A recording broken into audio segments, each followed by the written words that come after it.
बोलिए कुछ।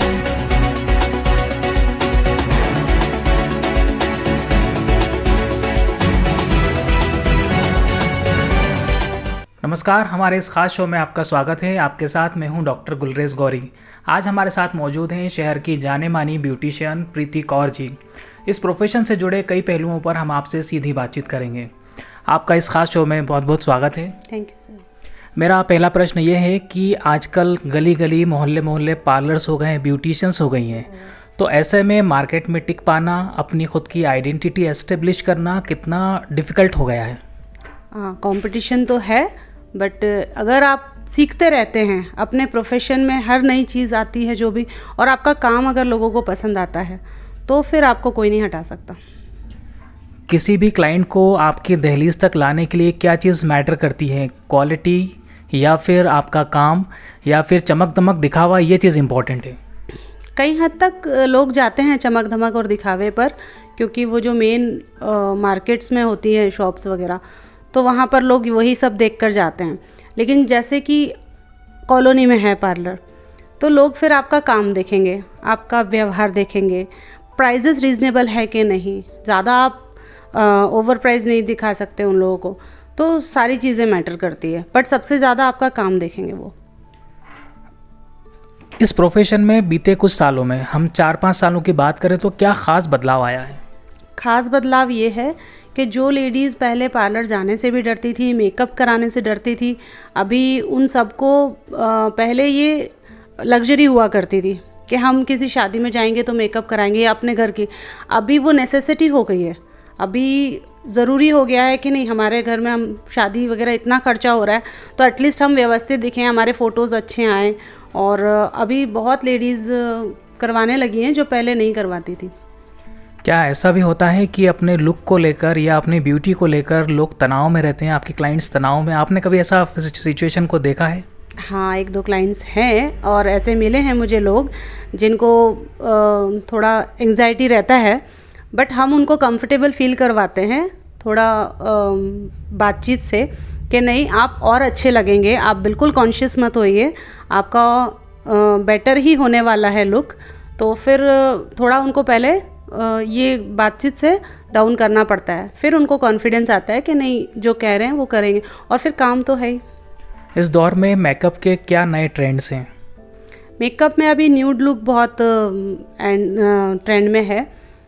No makeup look वाला, जो जैसे बड़ी बड़ी हीरोइंस वगैरह करवा रहे हैं अपने शादियों में, तो वही लुक अभी सब चाह रहे हैं कि मेकअप तो करें बट दिखे नहीं कि हमने मेकअप कराया है, तो वो बहुत ट्रेंड में है। ख़ास तौर पर सर्दियों के मौसम में ये चीज़ देखी जाती है कि महिलाओं में, जेंट्स में, सभी में चेहरे को लेकर रूखापन, एक चीज़ ये प्रॉब्लम एक आम होती है, और दूसरा बालों को लेकर बहुत प्रॉब्लम होती है, रूसियाँ और बालों का झड़ना। तो कोई होम रेमेडी इसके लिए सजेस्ट करिए। होम रेमेडी में आप नाइट केयर अच्छे से लीजिए, स्किन को अच्छे से साफ़ करके रात को मॉइस्चराइज़र या कोल्ड क्रीम लगा के सोइए, आपकी स्किन टाइप के अनुसार। अगर ड्राई स्किन है तो कोल्ड क्रीम, ऑयली स्किन है तो oil based water based moisturiser आते हैं, वो रात को ज़रूर लगवाइए। और एजिंग है अगर, तो एंटी एजिंग या एंटी रिंकल क्रीम, उसके अलावा मॉइस्चराइज़र वगैरह से काम नहीं चलेगा। तो एज और स्किन टाइप के हिसाब से आप या तो सजेशन ले लीजिए किसी ब्यूटिशियन से, तो उस हिसाब से आप नाइट क्रीम अपना ज़रूर लगाइए। धूप से बचना बहुत ज़रूरी है, तो एटलीस्ट 40 या 50 SPF वाला अच्छा सन प्रोटेक्शन फैक्टर हो जिसमें, वो वाला SPF। अगेन स्किन टाइप को देखकर, क्योंकि ऑयली स्किन वाले क्रीमी सनस्क्रीन लगा लेंगे तो बहुत चिपचिपा हो जाएगा, तो फिर वो लगाना डिसकंटिन्यू कर देंगे। जबकि पूरे साल सनस्क्रीन सबसे अंडररेटेड प्रोडक्ट है, लेकिन सबसे ज़्यादा ज़रूरी है, जो नहीं लगाते हैं लोग। तो धूप से बहुत डैमेज होता है स्किन। और ड्राइनेस के लिए मैंने बताया नाइट क्रीम।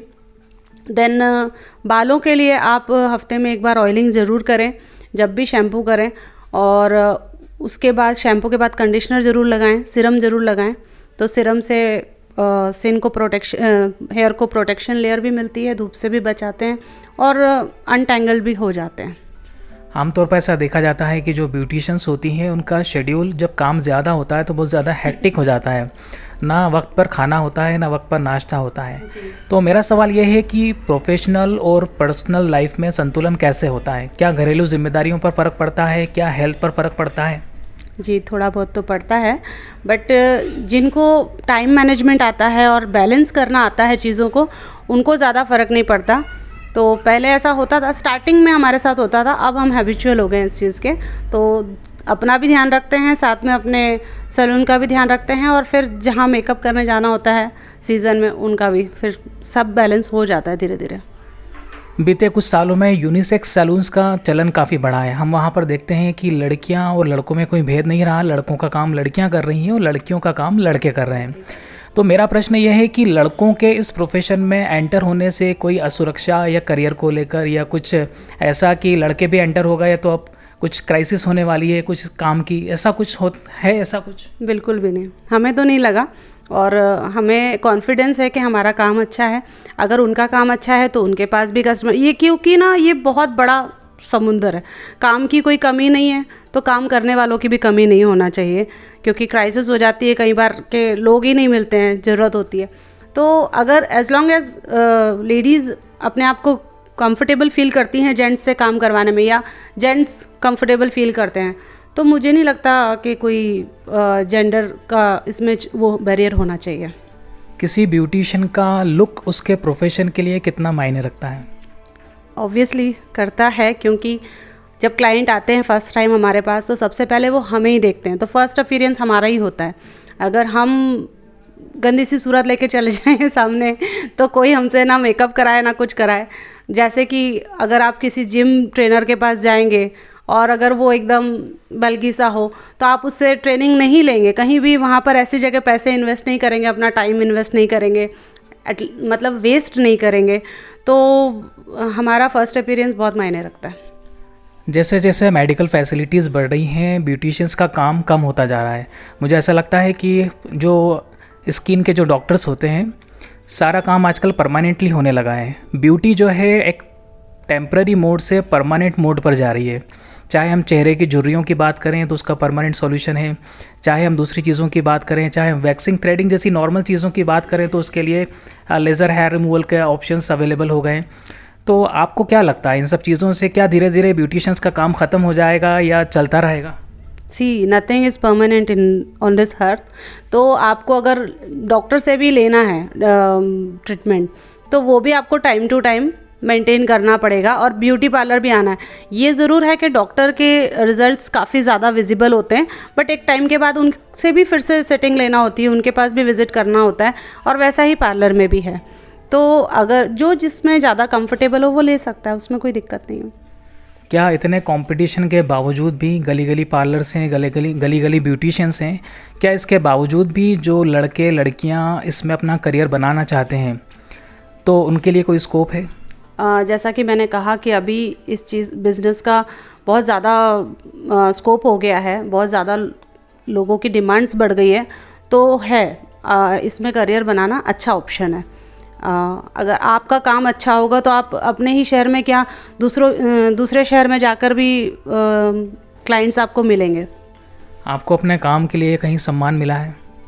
जी सर, ये आप जो इंटरव्यू ले रहे हैं ये भी एक तरह से सम्मान ही है, पर हाँ मेरे लिए क्लाइंट का सेटिस्फेक्शन सबसे बड़ा सम्मान है मेरा।